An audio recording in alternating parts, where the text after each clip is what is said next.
Undergo பண்ணு அப்படின்னு சொல்லிட்டு. ஸோ அந்த இது இப்போ வரக்கூடாது. கண்டிப்பாக உங்களோட கன்சர்னை நான் பாசிட்டிவாக எடுத்துக்கிறேன்.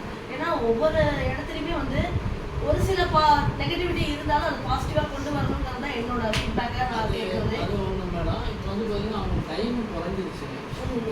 6th அப்புறம் 7th ஒரு கிளாஸ் போகும்போது அவங்க ஸ்கூலில் பாடம் ஜாஸ்தியாகிட்டே போகிறாங்க.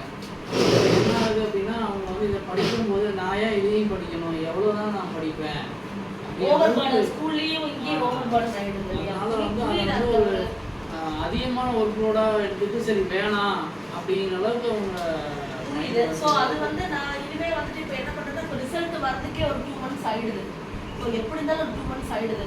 அப்படி இருக்கும்போது இப்போ ஒரு சில ரிசல்ட் பார்த்துட்டு வரணும்னு நினைக்கிறவங்க வந்துட்டு நெக்ஸ்ட் பேட்சில் எழுதுகிற மாதிரி, அதாவது உங்களுக்கு ரொம்ப அந்த 6 monthsல புஷ்அப் பண்ண முடியலன்னா அடுத்த ஒரு 6 months தள்ளி போடுற மாதிரி நான் அதுக்குண்டான முயற்சி எடுத்துட்டு இருக்கேன். ஸோ கண்டிப்பாக அதை கன்சிடர் பண்ணுறேன். இனிமேல் அந்த மாதிரி நடக்காத அளவுக்கு நான் பார்க்குறேன்.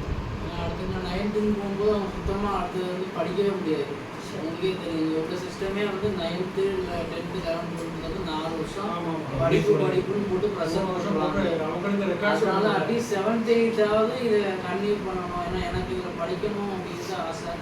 ஏன்னா நான் வந்து நிறைய ஒரு வேறு இடங்களில் வேலை செய்யும் போதெல்லாம் என்னோட டாப் லெவலில் ஹிந்தி பர்சன்ஸ் இருக்கும்போது என்னால் கம்யூனிகேட் பண்ண முடியாது. நான் இங்கிலீஷ் தான் பேசுவேன்.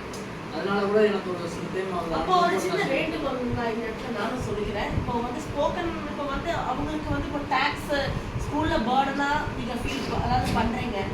ஸோ அதை நான் புரிஞ்சுக்கிறேன். ஏன்னா என்னோட சைட்லேயும் வந்து பார்த்தீங்கன்னா நான் ஹெல்த் இஷ்யூஸ்னால நானும் கொஞ்சம் 4 months தான் எனக்கு என்ன நான் சர்ஜரி அண்டர்கோ பண்ணி 2 months நான் ரெஸ்ட் எடுத்து தான் நானும் வந்தேன். ஸோ 3 சப்ஜெக்ட் நான் எந்த அளவுக்கு நான் முடிக்க முடியுமோ அந்த அளவுக்கு நானும் எஃபர்ட்ஸ் போட்டேன். இல்லை நீங்கள் சொல்லிக் கொடுக்குறது எந்த பிரச்சனையும் இல்லை. நீங்கள் நல்லா சொல்லிக் கொடுக்குறீங்க, நல்லா இம்ப்ளைண்ட் பண்ணுறீங்க, அதுலாம் ஒரு தப்பு கடைசி அந்த 1 month ஒரு ப்ரெஷர் கொடுக்கும். அவங்க டென்ஷன் ஆகிட்டாங்க, நான் படிக்கலன்ற அளவுக்கு போயிட்டாங்க. அது நம்ம ஸ்கூல்லேயும் அதாவது இன்வால்மெண்ட் இருக்குது. உங்களோட இன்வால்மெண்ட் உண்மையாகவே நல்லா இருக்குது. அவங்களுக்கும் பிடிச்சிருக்கு. ஒரு ஃப்ரெண்ட்லியாக நீங்கள் சொல்லிக் கொடுக்குறீங்க, அவங்க இன்ட்ரெஸ்டாக படிக்கிறாங்க. அதுலாம் எந்த விதமான கடைசி நிமிஷத்துல நான் ஓவரா டெஸ்ட் வைக்கும் போது அந்த ஒரு பேர்டன் இருக்குது. கண்டிப்பா அப்போ நான் கொஞ்சம் கேப் விட்டோ இல்லை கொஞ்சம் வந்து லிபரலாக போய்க்கிறேன். ரொம்ப டேக்ஸ் பண்ணாமல் நான் கொஞ்சம் லிபரலாக போய்க்கிறேன். அப்போ வேணா அவங்க நெக்ஸ்ட் பேர்டனாக ஃபீல் பண்ணுறாங்க. இப்போ வந்து ஸ்கூல் டெக்னிக்காக இருக்குது அப்படின்னு நீங்கள் சொல்கிறதுனால ஸ்போக்கன் ஹிந்தி வேணால் நீங்கள் ட்ரை பண்ணலாம். அதை ஒரு ஆலோசனை பண்ணிவிட்டு சொல்லுங்கள். ஏன்னா படிக்கிறது தானே உங்களுக்கு டேக்ஸாக இருக்குது அப்படின்னா ஸ்போக்கன் வந்து ஜஸ்ட்டு பேசுறது தானே, அது வேணால் நீங்கள் ஜஸ்ட் ட்ரை பண்ணுங்கள். எனக்கு இருக்கிறது வந்து இப்போ நீங்கள் வந்து படிக்க சொன்னதுக்கு ஒரே காரணமே இப்போ நம்ம வேறு எங்கே போனாலும் ஈவன் நார்த் இந்தியாவிலையோ டெல்லியிலையோ எங்கேயோ ஹையர் ஸ்டடி போகிறாங்க அல்லது அங்கே போய் ஸ்டே பண்ணுற மாதிரி இருக்குது, ஒர்க் பண்ணுற மாதிரி இருக்குன்னா அப்போ அந்த இடத்துல வந்து ரொம்ப சப்போர்ட்டாக இருக்கும்போது தான் படிக்கணும்.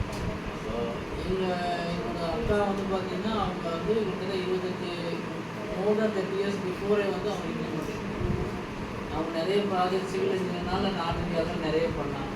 அப்போ அது வந்து பார்த்தீங்கன்னா ஒரு சப்போர்ட்டாக இருந்துச்சு. ஈவன் அவங்க வந்து படிப்பில் வந்து கோல்டு மெடலிஸ்ட்டு நல்லா படிச்சிருக்காங்க. இருந்தாலும் இது ஒரு பெரிய சப்போர்ட்டு. அதனாலே நான் சொல்லிகிட்டே இருப்பேன் அவங்க படிக்கணும் அப்படிங்கிறது. எவ்வளோ முடியுமோ அவ்வளோ எக்ஸாம்ஸ் கம்ப்ளீட் பண்ணணுங்கிறது தான் எங்களுடைய ஆசை. ஒரு பேரண்ட்டாக அவங்களுக்கு நல்லா ரிட்டன் கம் ஸ்போக்கன் 2 இருந்துட்டா நாளைக்கு ஃபியூச்சரில் பெட்டராக இருக்கும். இப்போ ரிட்டன் வந்து ஓரளவுக்கு படிச்சிட்டா அட்லீஸ்ட் ஸ்போக்கன் வந்து நீங்கள் ட்ரை பண்ணிங்கன்னா ஃபியூச்சரில் வேணால் ட்ரை பண்ணுங்கள். ஒரு ஆலோசனை பண்ணிவிட்டு வாங்க.